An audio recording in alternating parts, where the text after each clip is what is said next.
Ryan. I'm chairman of the Libertarian Party of Orange County, Florida. We are here for our October business meeting, and we'll officially call this meeting to order. Moving right into the agenda itself, we have a guest speaker that we would like to let come up and share with us. So Erin, thank you for coming. If you'd like to come up and introduce yourself to Orange County and beyond. Thank you.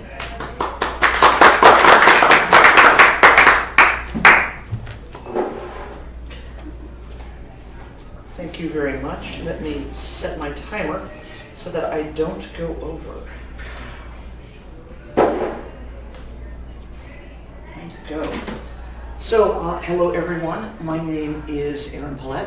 I am the founder of Operation Blazing Sword and the national coordinator of Pink Pistols, which means that I am the leader of the largest pro-gun queer group in the United States. Unfortunately, that and $1.50 will get me a cup of coffee these days. So, this is actually, I think, the most friendly audience I have had, because I usually end up talking either to queer audiences about why they should support gun rights, or to pro-gun audiences about why they should support queer rights. And there's always a little bit of nervousness because, well, I am a Venn intersection of two positions which a lot of people seem to regard as being exclusive, that of being a gun owner and that of being a queer person. And I notice that some of you are shifting uncomfortably, so we'll just address the elephant in the room. So, I like the word queer, and I give you permission to say it. I want you to say it, and here's why. LGBTQ is a mouthful. I can do it because I've practiced. A lot of people have trouble with it. It's a mouthful of consonants. It's difficult to work into a sentence. There's also the fact that the current hotness dictates that LGBTQ is not inclusive enough. We must add more letters. The last time I checked, and this could have changed, is LGBTQIIAP2S+. Wow. So just trips off the tongue in casual conversation, right? Right. Rolls off easily. Exactly. And I want people to be able to talk about me and people like me. And so I want to encourage you to use the word queer. Here's why. It's a word. We know how to say it. Single syllable, it's very easy, it's already in our vocabulary. And also because it's a nice umbrella word. I mean, Q already exists in LGBTQ. My problem with all of those letters is that in an attempt to be inclusionary, we further exclude people. All right, well, we've got 16 letters, but where's mine? So we have to add 17 and 18, and everyone else feels further excluded. No, we're going to have one. We are all queer. I say you can say it. If anyone gives you problems, send them to me. We are reclaiming the word, if nothing else. And I understand that people of a certain generation have a problem with that, but I feel it's the duty of certain minorities to reclaim hurtful words and make them not hurtful. As an example, I adore the word tranny. It's hilarious to me. I couldn't tell you why, but I think it's funny. That word has no power over me. Now, I'm not going to call another transgender person tranny because it might hurt them. But when I use it to describe myself, I rob it of its hurtful power. And maybe other people who would use it to harm, they begin to think, well, if she's using that, must not be an insult anymore. And they lose that weapon from their quiver. So that's why I do that. So, we're all comfortable saying queer? Okay, great. All right. So, as I was saying before, usually I have to convince one side about one of the other things that I represent. Given that you're libertarians and I've actually read your platform, I see that you're both pro-guns for self-defense and pro-queer rights. Awesome. But I'm still going to read this because I'm very proud of it. And it's something that you may not have thought of, because one of the things that I notice about the Libertarian Party is that they aren't very vocal about what they believe in. And I believe that there is an opportunity that you're missing, but first I have to lay this groundwork. So, I believe that queer rights and gun rights are both human rights, and I know that you agree with me on this.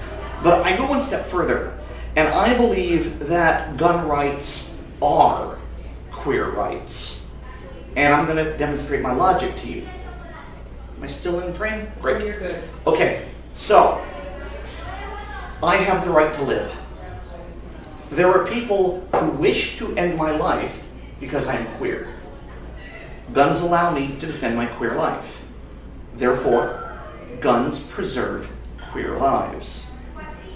Guns cannot preserve queer lives if queer people cannot carry them. Gun rights means that all law-abiding citizens can carry guns for self-defense. By carrying a gun, I can defend my queer life. Therefore, gun rights are pro-queer. Oh, I'm not done. Thank you. Let me wrap it up. The right to self-defense, gun rights, is a human right. Loving whomever I want, my sexuality, is a human right. Living as I wish, my gender identity, is a human right.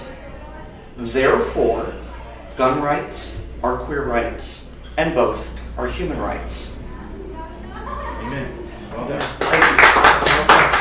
Definitely in a friendly room.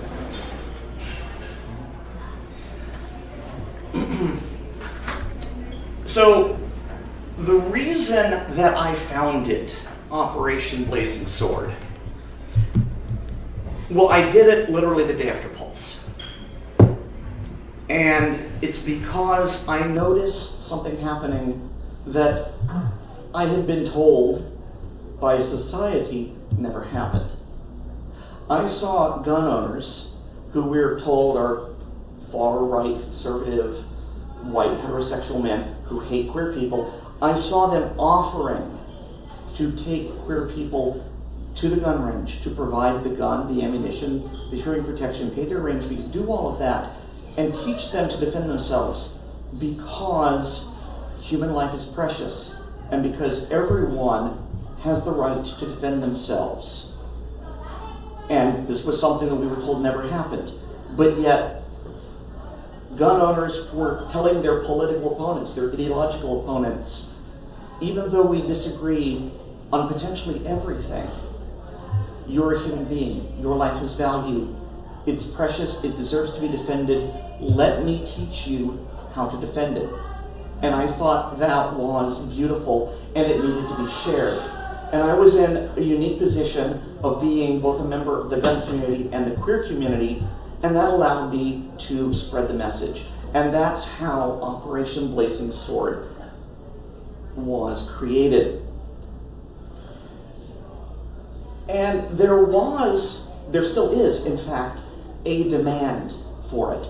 I saw, at the same time that this offer was being made, that there were many queer people who were saying, I should maybe get a gun for self-defense, because they saw what happened at Pulse. And I refer to Pulse as our 9/11 moment. And I say that for two reasons. First of all, prior to Pulse, all hate crimes against queer people could be explained away. Victim blaming sometimes. He was in the wrong place at the wrong time. He tried to pick up the wrong man. It was a drug deal gone wrong. Walking through the wrong neighborhood and some skinheads came by. But Pulse was deliberately planned. And it was executed against a weak target, and we can debate whether or not it was a religious crime. We can debate whether or not it was a terrorist attack, although it did certainly terrorize people. But what we can agree on is that it was a deliberate targeting of a demographic. And that was a watershed moment for queer people, because the paradigm shifted from, well, as long as I am careful, I'll be okay, to there are people out there who want us dead, and there may not be anything I can do about it. The other reason I call it our 9/11 moment is that, much like the United States, we were in exactly the same danger on September 10th as we were on September 12th.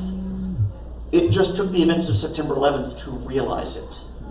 With Pulse, we were always in that danger. No one had acted on it to that scale until then.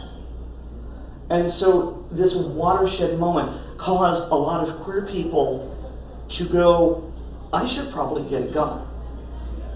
Now, there are almost always people who are going to ask me, well, would having a gun in Pulse have saved their lives? Well, first of all, it would have been illegal, because there's a law in Florida that says any club or location which gains 50% or more of its revenue from alcohol sales, you are prohibited from carrying a gun. So they were already disarmed. That said, if someone had broken the law and was carrying, well, I can't tell you because I wasn't there. But what I can tell you is that if I was huddled in a bathroom waiting for a madman to come in and kill me while the police waited and he had enough time to Google how to unjam an AR-15, I'm a little bit bitter about that. Let me check my time here. You have all the time you need, by the way. All the time I need, fantastic. So, if I was huddled in the bathroom waiting for someone to potentially come in and kill me, I know that I would want the option to defend myself. I would want the agency to defend myself. Very briefly, agency is a literary term.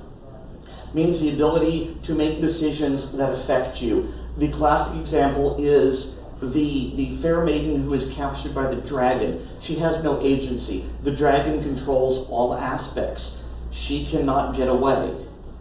But the knight has agency. He can decide to rescue her, not to rescue her, what kind of weapons to bring, if he sneaks, if he charges in, if he talks to the dragon. And I want agency. I may die in the process, but as the hoary old aphorism goes, if I'm going to die, let me die on a pile of spent brass, because I'm not going to make it easy for anyone to kill me for being who I am. So that's why I encourage queer people there's that and the fact that 1 in 4 of us are victims of violent crime within our lifetime. That's huge. It's even more so when you realize just how few of us there are in the country. Based on what you see on TV, you may think there are a lot of us.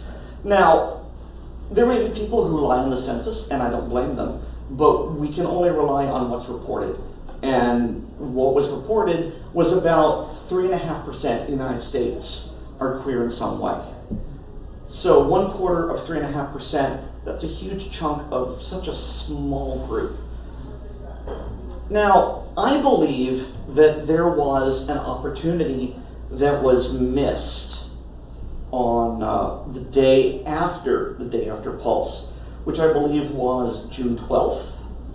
I'm trying to find it here and it's not coming. So I'll just pull a Bill O'Reilly and do it live. The Democratic Party has for a long time been the party of the queer people.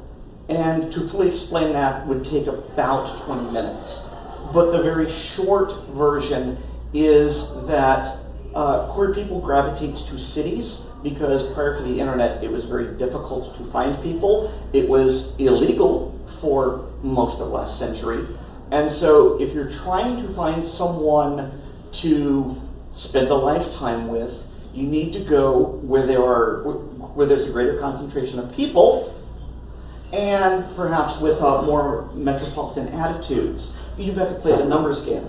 And the cities have been the province of the Democratic Party in the same way that the rural locations have been the province of the Republican Party.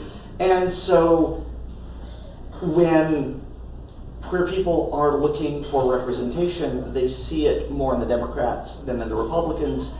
And it's very easy for people to engage in what I call bundling. We see it a lot with gun ownership. If you were a gun owner, then you are also anti-abortion and anti-immigration and pro-this and anti-that, which is not specifically true, but a lot of people just take that whole package because politics, understanding the niceties of politics is a full-time job, and a lot of people, they just don't have the time for it. They're too busy dealing with their lives, their children, their own job, traffic, and they leave it to the experts to tell them what to do. And so it's very easy for queer people to simply go along with the Democrat Party and all of its platforms, which are unfortunately anti-gun.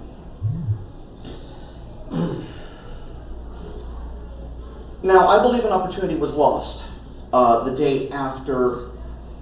Let's see. Pulse was a Saturday night, so Sunday was when I started it, and so the announcements came out on Monday. And the queer population were looking at the Democrats to do something, to denounce the shooting. And I want to be careful here because I do not want to offend my Muslim friend who is here in the room. But the Democrat Party at the time was so concerned about not causing offense to Muslims that, okay, thank you, that they wouldn't talk about it. They wouldn't mention the ethnicity. They were so very guarded about it that, speaking as someone from inside this group, it felt like we were thrown under the bus, that they were not coming to our defense, that they did not want to offend people from other countries,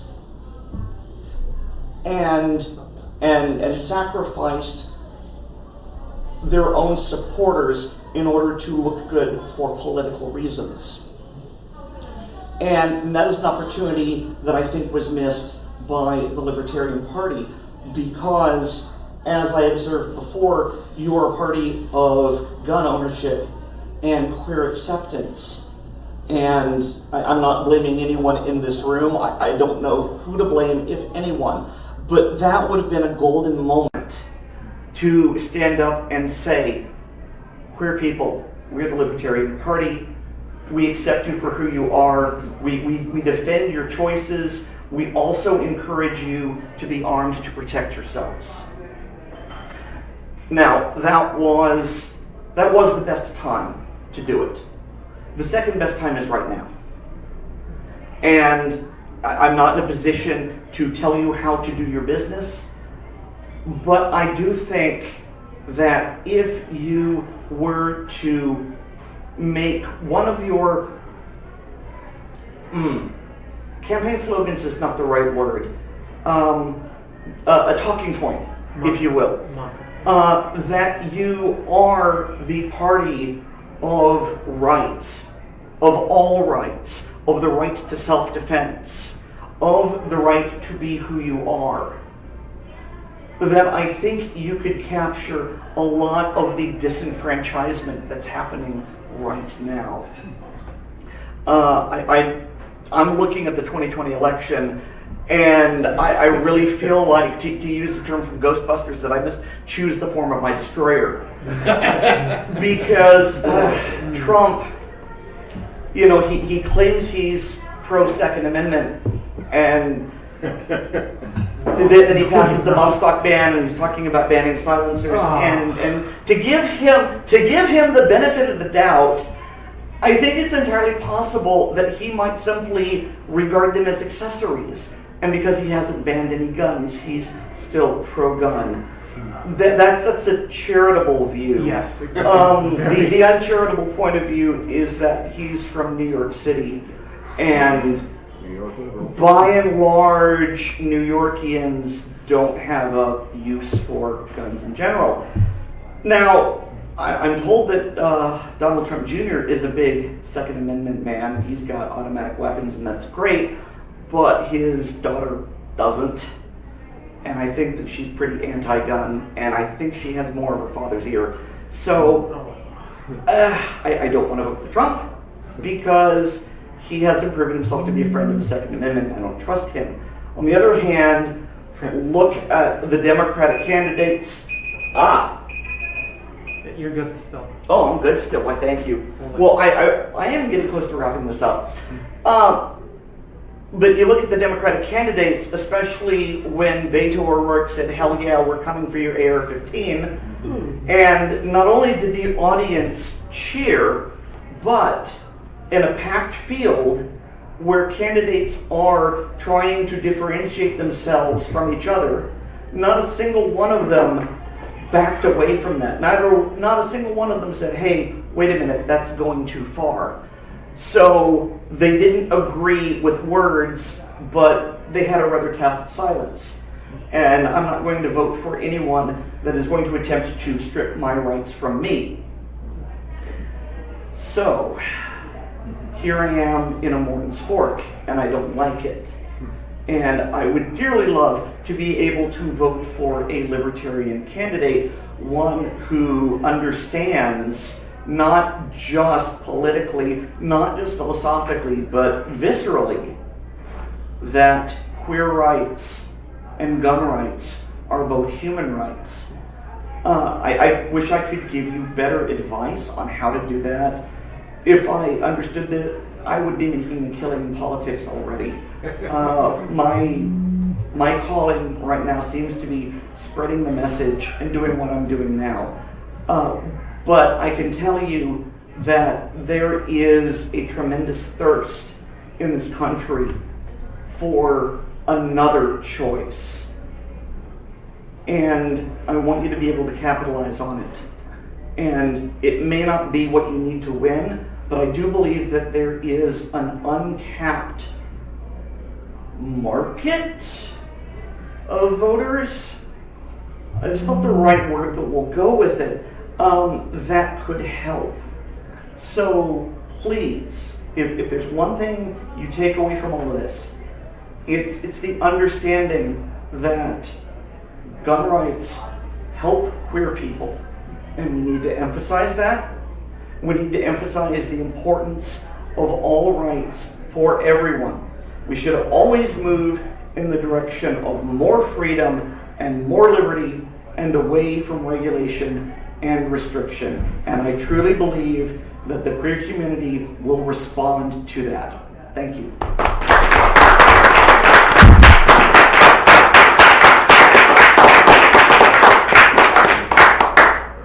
That was awesome. That was a big giant truth bomb that I think we all nodded our head to. So I just want to thank you. And I I bought this a couple years ago, so I thought I'd unveil it.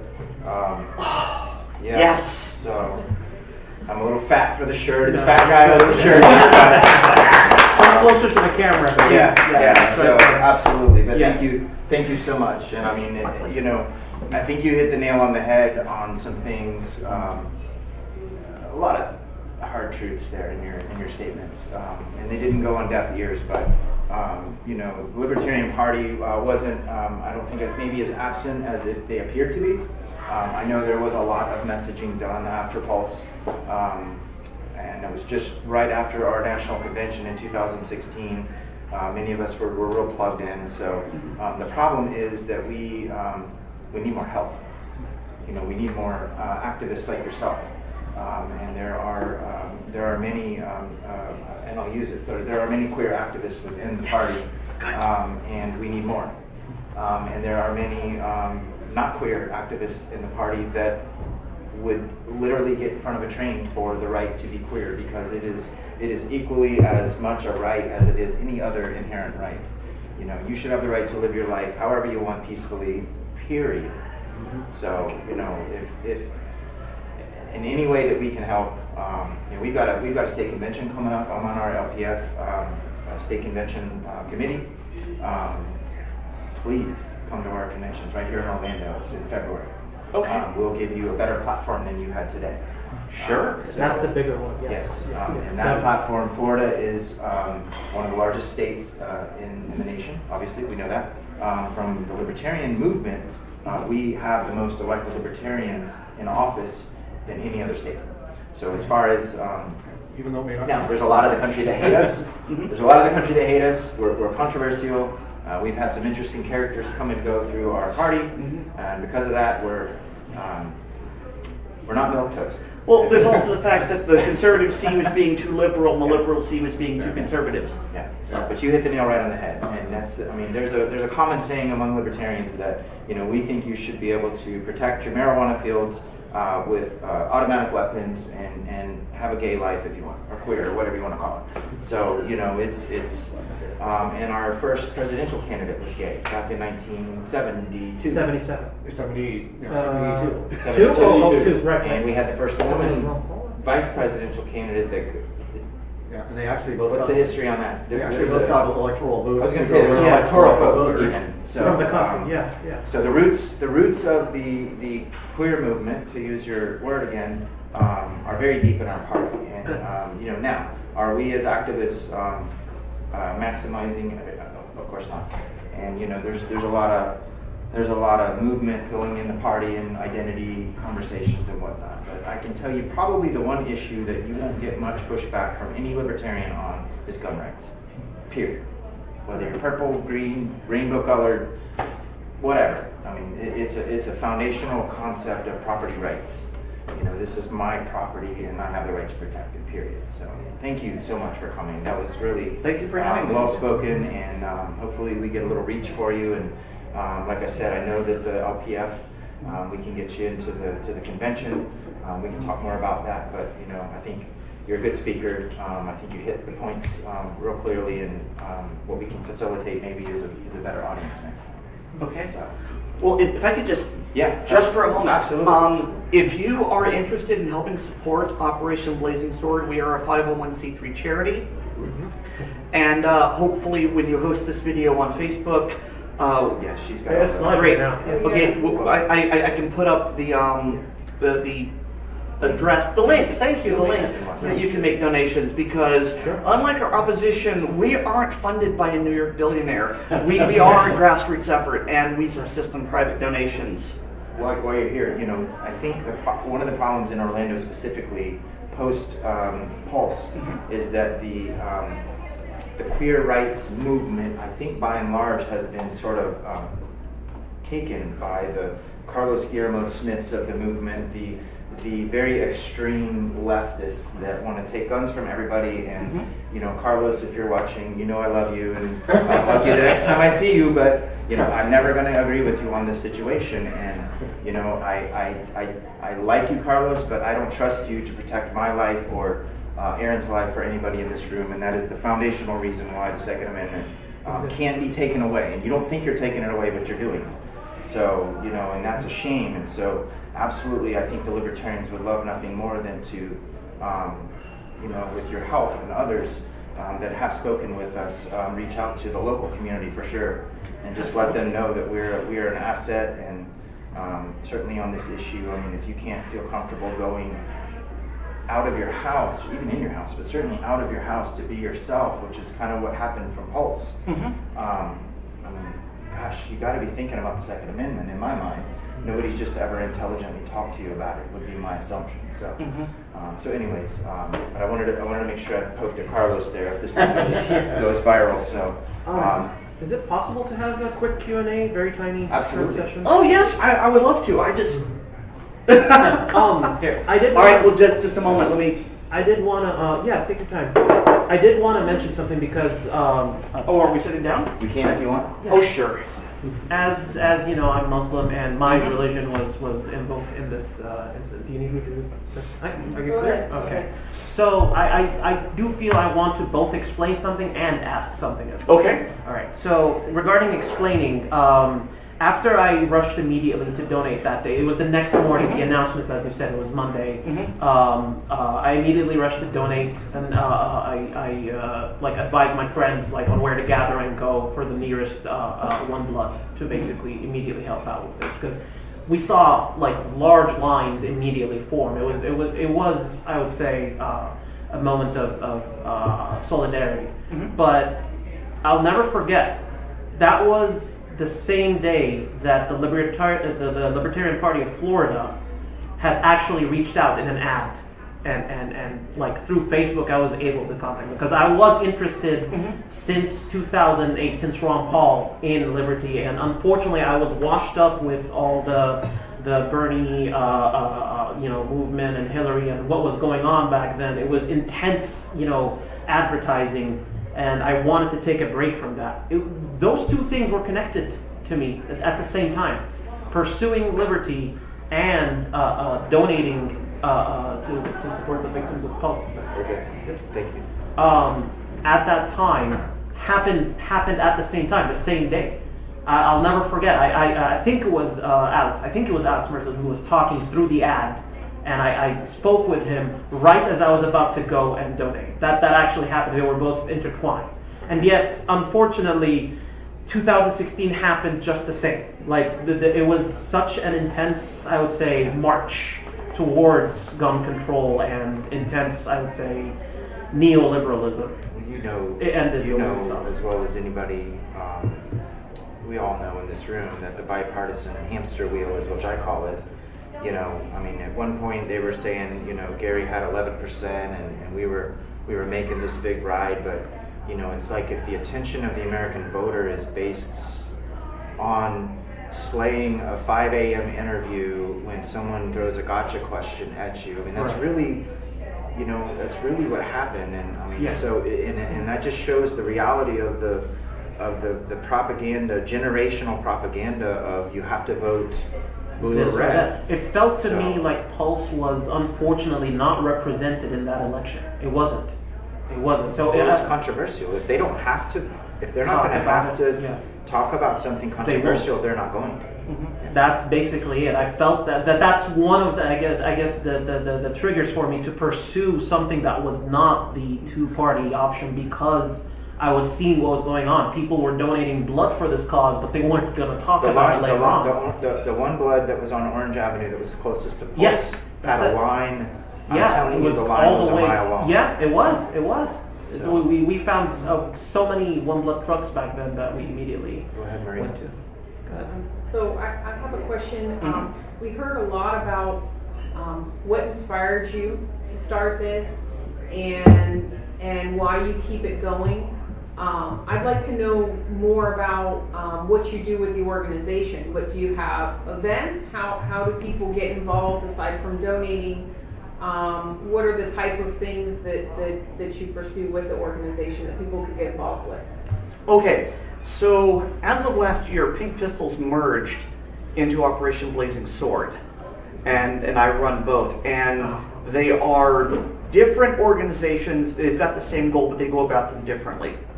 So Operation Blazing Sword pairs gun-curious queer people with friendly, non-judgmental gun owners, and it teaches them the basics of firearm safety. It's not advanced training. It's, here's a gun, here's how you load it, here's how you shoot it, here's how you unload it, now it's safe. It's just the basics, and it removes ignorance and fear, and from there they can make an educated decision whether or not firearms are right for them. And if it's not, well, God bless them, they've learned something, and they are educated. If they do decide that they want firearms to be part of their life, we can help them seek more training. We can help them pick out a firearm that's right for them. We can help them navigate the bureaucracy of concealed carry. So if someone wants to help, aside from a monetary donation, they can go to our website, blazingsword.org. They can volunteer to be an instructor. And because we are a 501c3 tax-deductible charity, the expenses you incur by teaching a student, the range fees, the ammunition, other consumables like targets, you can write that off when you itemize your taxes. So we can't refund you immediately, but you get it back the next year. The other thing is pink pistols. And I didn't get into this, but there is a stigma of gun ownership within the queer community. And ironically, it's very similar to the stigma of being outed as gay back in the 60s and 70s. And so if you are known as a gun owner, there's a lot of naming, shaming, and blaming. You will definitely lose relationship opportunities. You might lose employment opportunities. So a lot of queer people stay in the gun closet about that. And the pink pistols allow them to go to a place where they can talk about firearms and self-defense and not be judged either by queer people about owning guns or by very conservative people about being queer. It's a safe place to talk about guns, and it's also a place to, well, go shooting. So it's part shooting club, part support group. The problem is that we don't have chapters in every single state. We've got over 1,600 instructors for Operation Blazing Sword. That's every state, every major metropolitan area. We've got 5 in Canada. That's great. And so we've got the outreach and the education, but the community and sustainment for pink pistols is a lot harder because someone needs to get a chapter going in a lot of places. That requires a lot of effort. So if someone is interested in creating and hosting a Pink Pistols chapter, that's something you can definitely do to help. And if you go to pinkpistols.org, you will find on the left side the utility manual. It's a PDF, and the utility manual has lots of good information, including how to start a chapter, and how to help you with a lot of commonly encountered problems.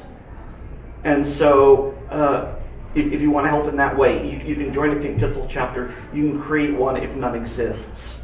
And in general, just be willing to talk to people about firearms freedom and how firearms ownership helps queer people, because there is that misconception that you can't be a proper queer person and be pro-gun. That's absolute nonsense.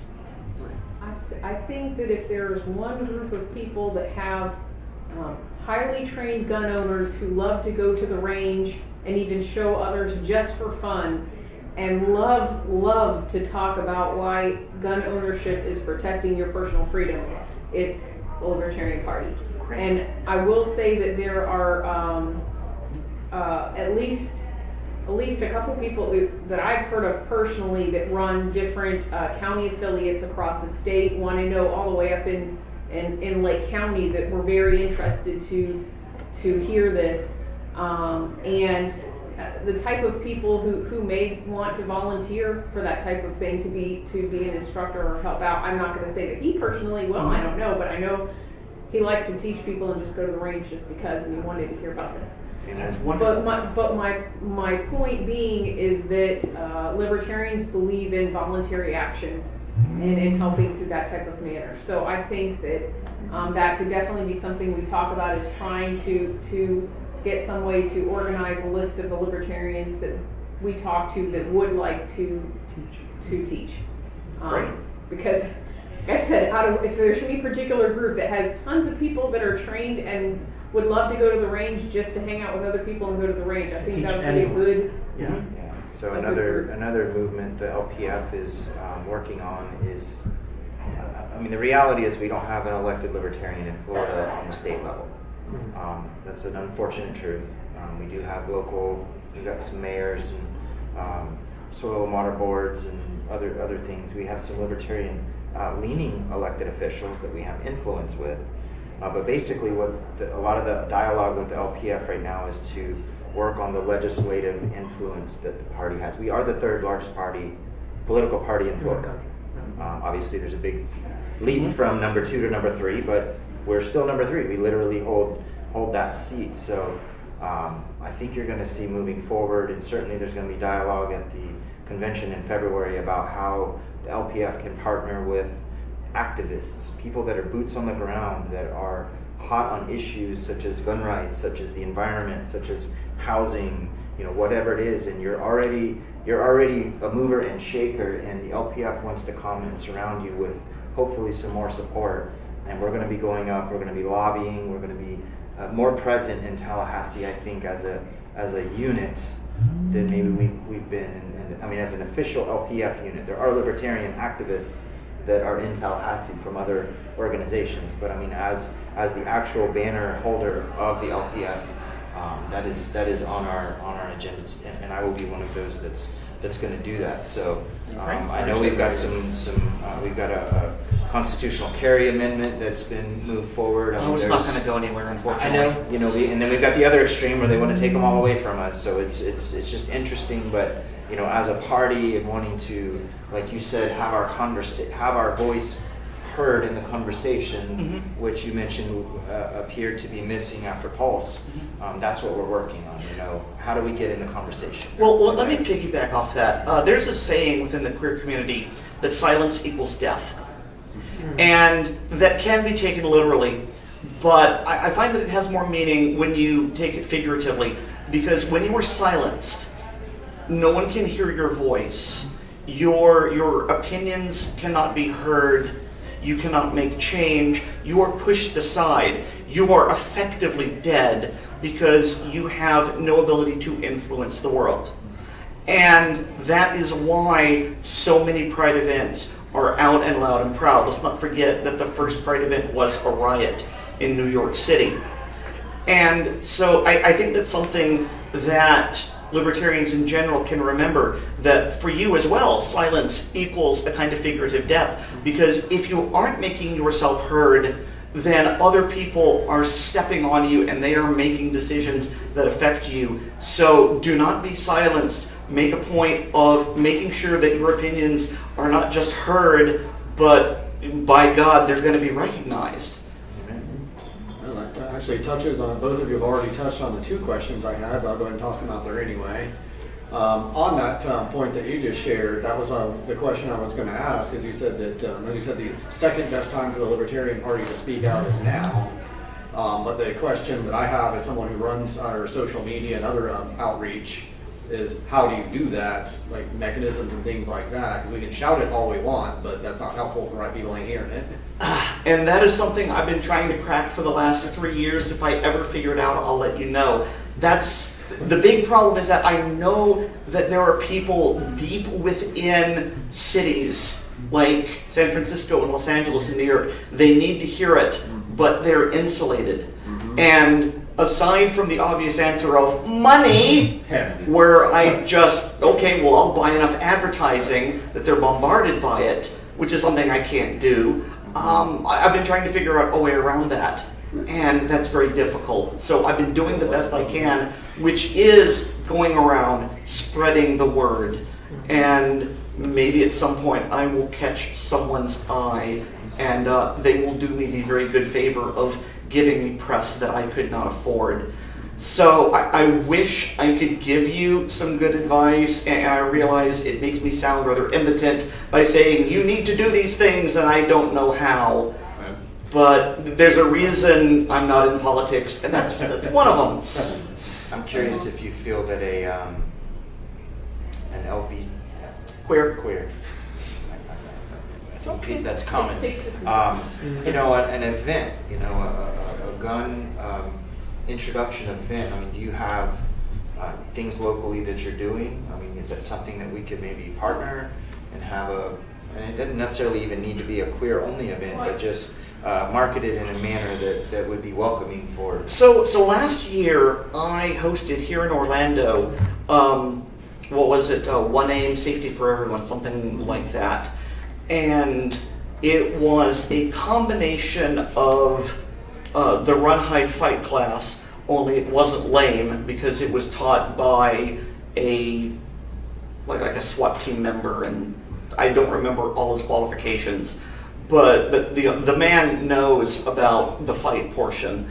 And there were appearances by first responders talking about the things you could do. You can get a first aid certification. You can attend to Stop the Bleed, things like that. I spent a lot of money on that. I promoted it for months. I got maybe 30 people. It was absolutely free. It was here in Orlando. I got 30 people. And it wasn't a failure, but considering what I spent, that was not a very good return on my investment. That was a sizable percentage of our annual budget. I would love to be able to have events like that, but I need a good return on my money, unfortunately. But I would love to have concealed carry classes. I would love to have Stop the Bleed. I would love to have a first aid, CPR, AED, because we aren't just about guns. One of the things that I like to mention is that in any emergency, you are your own first responder. The police may get there in time, they may not, but you are right there, which is why, well, I carry a gun, but let me reach off screen here. Look, I have a tourniquet. Look, I have a pressure bandage and quick clot. I have all these things so that I can respond, because it might save a life, it might save mine, it might save that of a loved one. And so while we focus on guns, because guns are a sure path to self-defense, Sure. there are other things we can focus on that would be less controversial. And the thing is, even though I was teaching, not teaching, but I was hosting this Run, Hide, Fight, the fact that we were a gun charity caused our initial venue to back out. We were originally going to have it in a church, and we had gotten I remember that. Yeah, we'd gotten permission from like the church secretary, basically the business manager, but the church council heard about it, and they had a prayerful discussion, and they felt that it was at odds with their interpretation of Christ's teachings. And I'm thinking, wait, stop. You're telling me Jesus doesn't want you to hold a seminar about how to survive a mass shooting? There are no guns being taught. There's no violence being taught. But they felt that their virtue was more important than helping people. Fear is the enemy. Right. And that's what they objected to. Now, if you can help me with that, I would love to put on a Stop the Bleed, a first aid, things like that, and that would be a good way to get my group's name known in a more palatable manner, and then we can build up. And oh, by the way, if you're interested, we also offer free gun training. I think the reality of the libertarian movement in Orlando specifically is that we're up against the big blue machine. Maybe there's pockets of some local municipalities and things where we may have slightly more influence, but ultimately we need to be more issue-based, as Wayne's been saying for years and years and years, and we need to listen to the community. And how do we, we believe as libertarians that we have the right message, like you mentioned. We care about the smallest minority, which is the individual, and if you can make that more than a talking point to someone and connect with them individually on something that affects them. Some people it's the environment. What's the libertarian argument on the environment or affordable housing? We had a good friend of mine in to speak about tiny homes. He's a nationally recognized tiny home builder, and we discovered that one of the largest problems in making housing more affordable is local zoning that municipalities are writing every day. So I think issue-based discussions are really where we need to be. So I have a question, and you mentioned blue and red, and I don't know that the Libertarian Party has a color. I also don't know that it necessarily has a symbol like the donkey and the elephant. We have both, actually. And pardon me? We have both, actually. Yeah. Golden We gray have are both our a colors, color and a symbol. and the porcupine is our. Porcupine is our animal. Okay, great. I was about to suggest the porcupine is perfect because it exemplifies leave me alone, Yeah. both in terms of self-defense and also stop overregulating me. The problem is I don't see that symbol. And It's not official. well, It's a porcupine. it needs to be made official, and because unfortunately, people don't think in broad concepts. Yep. They think in symbols. Yes. And We were talking about that, yes. that symbol, you know, the Libertarian Party, we will leave you alone, porcupine, I think would go a long way, especially during election season when people are talking about taxes. Maybe we need a shirt like this. The Gadsden flag, unfortunately, Kinda It's got- marked by- yeah. though its message is Correct, truth yeah. and real and hits home, it's unfortunately been attached to Republican. negative things. Yeah, and yeah. so it loses its flair, if you would. But The porcupine is maybe an the opportunity. flag with a Yeah, maybe do some variants wing. of it. I have a question and then I have a comment, if that's cool. Sure. Okay. First question is, it's kind of anathema to the libertarians, but how does the queer community kowtow to disassociating their gun rights? I mean, try to get me to the thought process here, the conformity you were talking about. Oh, okay. What's the deal here? I will try and give you the express version. Okay, so I explained they love to live in cities. Right. Okay, you live in cities where you can call for everything and you're gonna get a faster response time for police. You have this feeling of, I don't need to do it myself, there are people for that. Right. So they are offloading a lot of their responsibilities. There's a meme I saw somewhere, I don't remember it, but it's something like every American has a gun. It's just for a lot of people it's being held by a person in uniform Yes, down I the saw street. that. Yes, Um, we all saw it. And so it's the feeling of, well, I don't need to do it. Plus, it's I mean, you were saying they're afraid, so there's some sort of ostracism. there.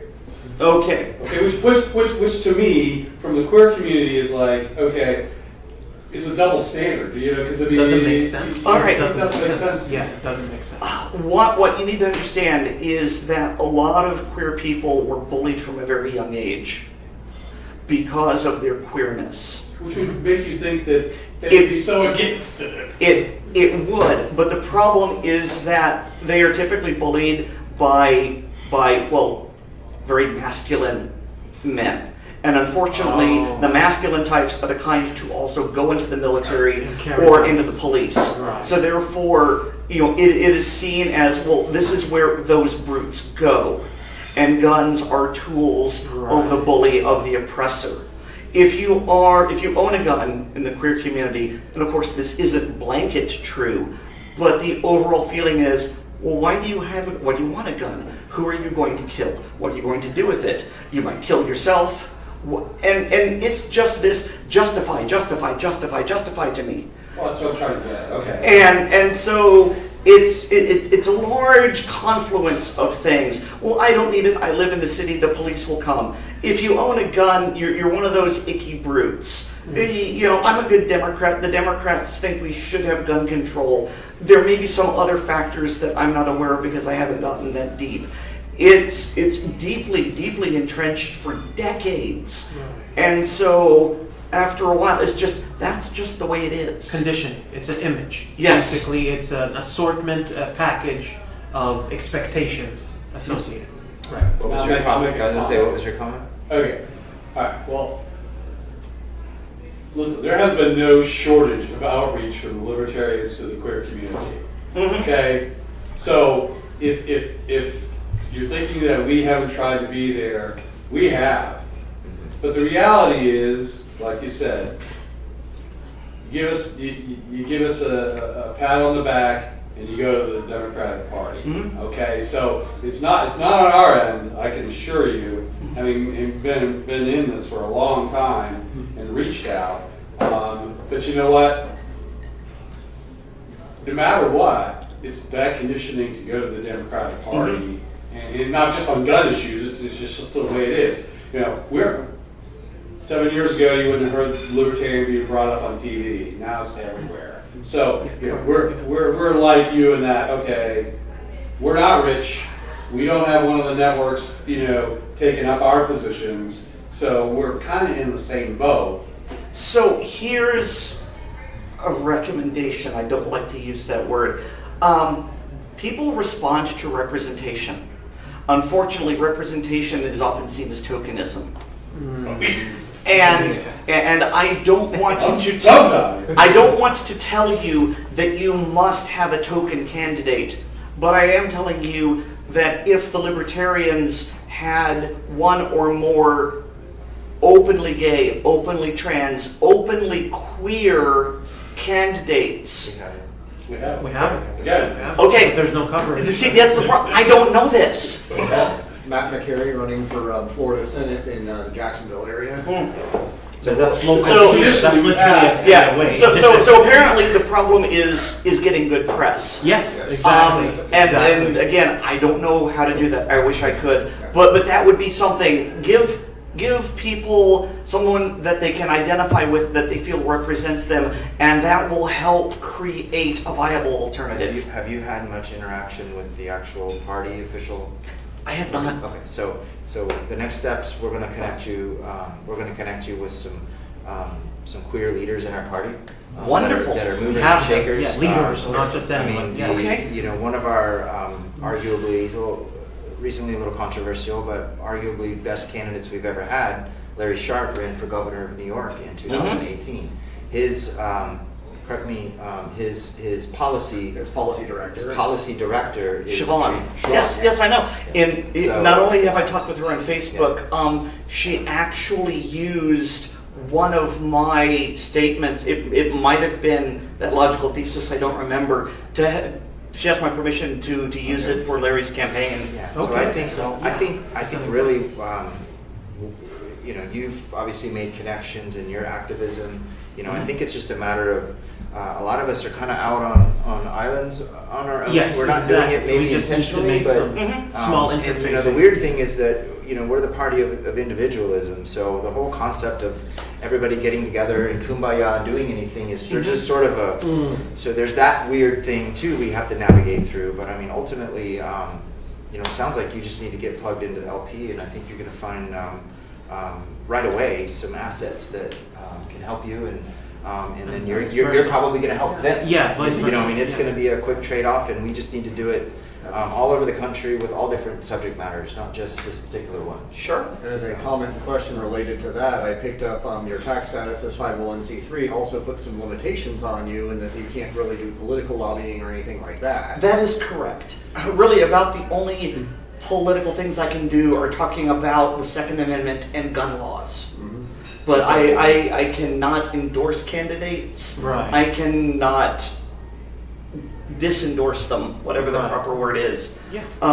So from a policy standpoint, that's where potentially that, maybe not this group specifically, I don't know, but the Libertarian Party as a whole could be a useful ally to you, since that is expressly our purpose. Okay, great. We have strong common goals, basically. There's not basically. Well, we're handling one part of the So, like, for task example, there. if there's if there's local ordinances that are a problem for you, either from the gun side or the queer side, or if there's state statutes, I mean, the Florida legislature. Well, don't we has still have no preemption with short teeth here, problems. or did that get? We which do, one? but they're trying a preemption.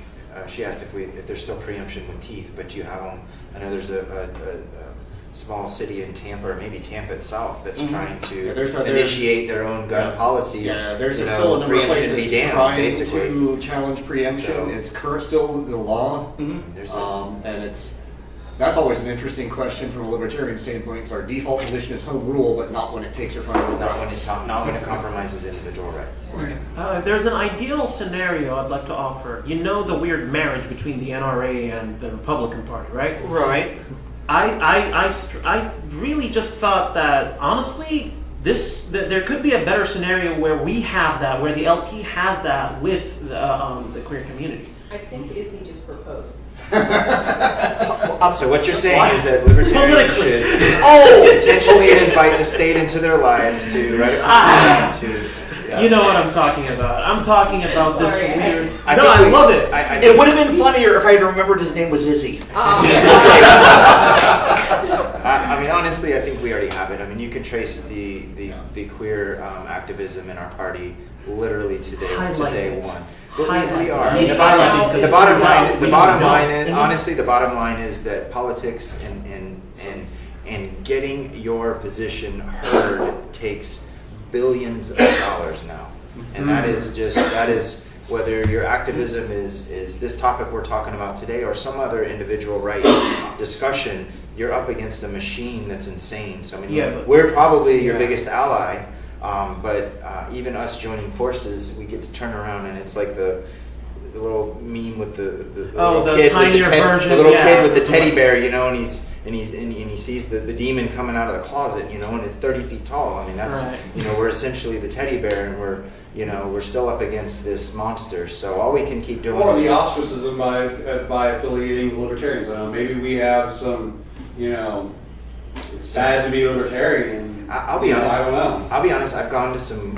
There was a conservative event when I ran for office in 2018. Yeah. And early in the year, there was a conservative. It was basically a gay conservative event, and there was some press there. There was probably 60 people in the room, and I mean, these were some leaders in queer circles, as far as I could hear, that identified as conservatives. But when I would talk to them, you know, they were really more libertarian, you know, and it's this weird scenario. So I think we have some queer voters that are jumping ship.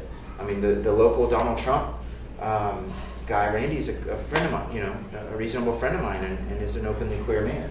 So, and he's, you know, Mr. Orange County Trump guy. So it's interesting. I think you're correct from our perception. What we've seen on our side is that there's a desire for something other than the Democrat being, you know, and I think everybody at some level, when you tell them, you know, you have to do this, like you're gay, therefore you're a Democrat, I think bothers people. It's the same thing like if you're pro-choice, you know, I mean, I know people that are pro-choice, and they're like, oh, well, you're pro-choice, that means you're a Democrat. And they're like, well, not so much, you know, they have other things, and that's the bipartisanship that we have. It's like nobody's going to fit in either of those two boxes. They just have to pick one of them, you know, and that's where the libertarian movement, I think, is not only a third option, but it's a real option. You know, honestly, you get away from that. It's about the individual, and really, I can be as conservative or as liberal as I want to be. Really, I just don't get to force it on you, or you, or you, or you. Yeah. I would say two things that I hope that you can work it out, that you can come to convention. I mean, he's running it, so that would be a really good. I'm not running it. I'm part of the team that's running it. Yes. Okay. But you're helping out tremendously. You have the ear of people making it happen. If you do, make sure that you do mention, hey, if you want to talk with me afterwards and find out how to be an instructor, come reach me, because you're going to have just that room full of people that a high percentage are going to be the right type of people to help you. Not only that, we have an opportunity to put your table up with your marketing material and all of that. So the other thing would be is that if there are certain things, if you have an idea of what you would need for the type of event you were talking about, if you let us know that, you know, kind of what you would need from us, then we can take a look at that and see what we can do. I can't speak, you know, for the whole affiliate, but I would be really interested in seeing what that would look like working together. A partnership event. Yeah, and I believe. We'll invite Carlos. Carlos, you got to come. We knew about the Pink Pistols event, and I remember finding out that there was the issues with the venue, and we were talking to someone about, you know, kind of helping out with that, and it never kind of materialized. But I would really be interested in hearing about how we could help you with that. Okay.